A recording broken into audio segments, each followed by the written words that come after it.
India का UPI system देश में तो फैल चुका था। अब वो विदेशों तक फैलता जा रहा है। कई सारी कंट्री इंडिया से उनका यूपीआई सिस्टम मांग रही है। इवन कई कंट्री ने तो इम्प्लीमेंट भी करना स्टार्ट कर दिया।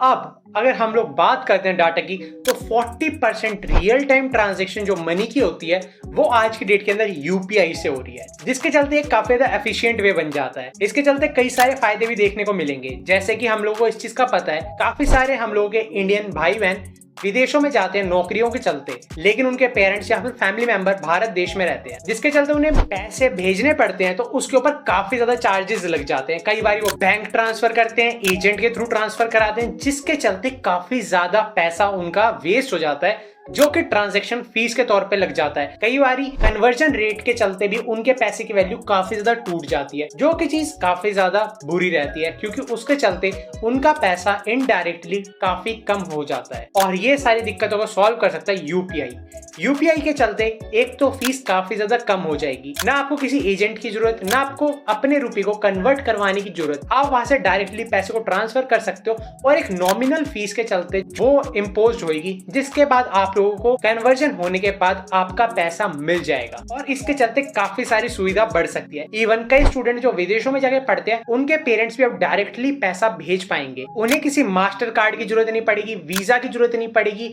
अमेरिकन एक्सप्रेस की जरूरत नहीं पड़ेगी। ये कार्ड किस तरीके से ऑपरेट करते हैं वो मैं आप लोगों को बताता हूँ। अगर किसी इंसान को किसी दूसरे इंसान के पास पैसे भेजने और दोनों के बैंक अकाउंट डिफरेंट है, तो वो डाटा शेयर नहीं कर पाते थे, क्योंकि उनके बीच में कंपटीशन होता था और वो ये सोचते थे कि हम दोनों के बीच में कंपटीशन है, कहीं अगर हम लोग अपना डाटा शेयर कर देंगे तो वो हमारे कस्टमर को एक्वायर ना कर ले, और वाइस वर्सा दूसरा बंदा भी यही सोचता था, बैंक वाला। लेकिन जब से मास्टर कार्ड, वीजा आए हैं, तो इन लोगों ने इस दिक्कत को तो खत्म कर ही दिया था, क्योंकि वो एक नॉमिनल फीस चार्ज करते थे, जो कि उस टाइम के लिए काफी नॉमिनल मानी गई थी। लेकिन वो आज की डेट में एक हायर परसेंटेज है, जिसके चलते लोग इस चीज को जानते हैं कि ये काफी ज्यादा महंगा पड़ जाता है हम लोगों की जेब पर, और इसी चीज को खत्म कर सकता है यूपीआई के चलते अब किसी बैंक अकाउंट को किसी भी जगह पैसे ट्रांसफर करना हो चुका था आसान, जो कि इंडिया के अंदर आज से 5 से 6 साल पहले किसी ने सोचा नहीं था। लेकिन धीरे धीरे काफी लोगों ने इस चीज को अपनाया और इंडिया में आज की डेट में ये चीज काफी ज्यादा सक्सेसफुल है, जिसका परिणाम हम लोगों को ये देखने को मिलता है कि विदेशों में भी इस टेक्नोलॉजी को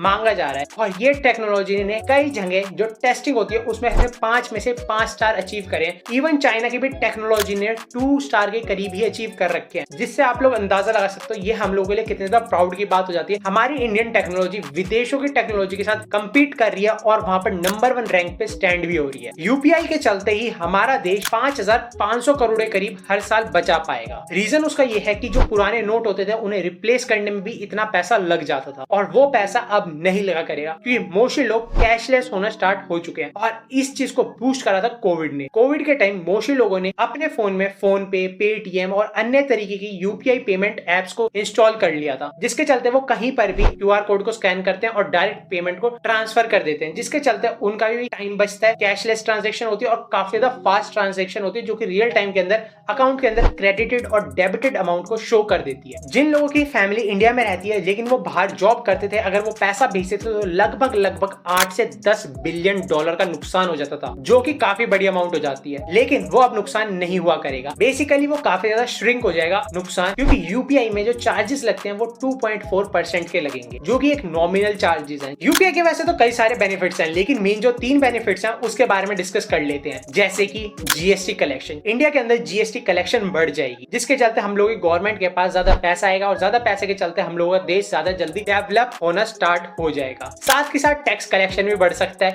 अब टैक्स कलेक्शन पे गवर्नमेंट को कुछ स्टेप्स भी लेने की जरूरत होगी, जिसके चलते वो डिसाइड कर पाई कि कितने जगह उन्हें कितना टैक्स इंपोज करना है और किस जगह उन्हें इंपोज करने की जरूरत नहीं है। और तीसरी और मेन चीज जो कि है ब्लैक मनी पे कंट्रोल। जो लोग अपने घर के अंदर नोट को बंद करके रखते थे कि कभी भी इस्तेमाल कर लेंगे, कभी भी कुछ कर लेंगे, ब्लैक मनी का सर्कुलेशन बढ़ रहा था, उस चीज पे भी रोक आ सकती है। इस पे आप लोगों के क्या विचार है, आप लोग कमेंट सेक्शन में शेयर कर सकते हो कि यूपीआई टेक्नोलॉजी अगर विदेश में जाती है, क्या इसके अलावा भी और कोई बेनिफिट है जो हम लोगों को देखने को मिलेंगे या नहीं।